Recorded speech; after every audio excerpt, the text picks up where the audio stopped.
na ko i-share ninyo kabahin na ning small device nga nakita na ko sa Shopee. Ang tawag ani niya PWM Regulation Electronic Switch Controller Board. Ang input power niya is 5 volt to 36 volts. Max ampere is 15 amp and 400 watts load. Ang trigger switch supply voltage is starting from 3.3 volts up to 20 volts DC. So ang kini nga microcontroller dili pa ni siya i-reprogram gamit ang PLC. I start wiring from the trigger switch.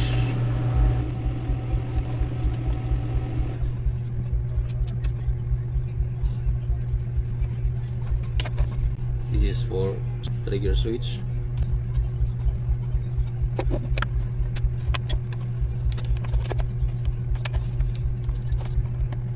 This terminal with wire connection connected for input.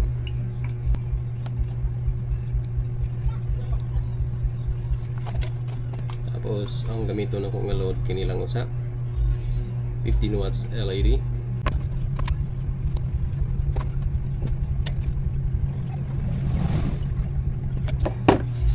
Connect na tanan.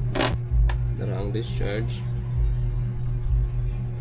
Para nga sa load, supply sa load, kini pa ang trigger switch.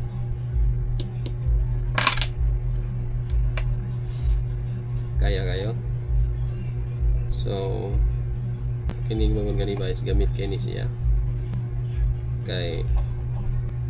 Kaya niya ang 400 watts load.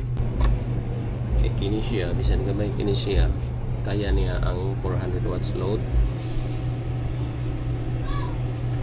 Kaya kung ang saligan, kung gamiton lang sa pagpatay sa load, kini lang nga switch, ang small switch sama ni DC, ang kaya niya 3 to 5 amps lang.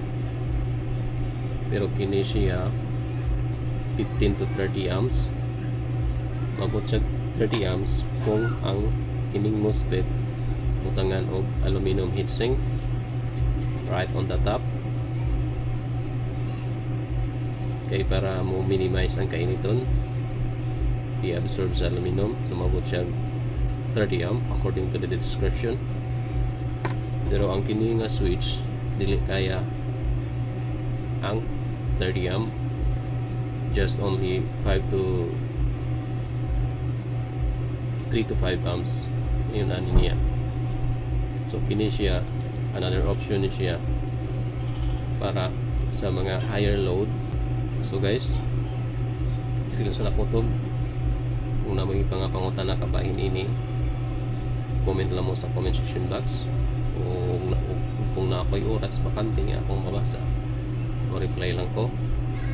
Daghang salamat. O kung nag-enjoy mo sa akong video,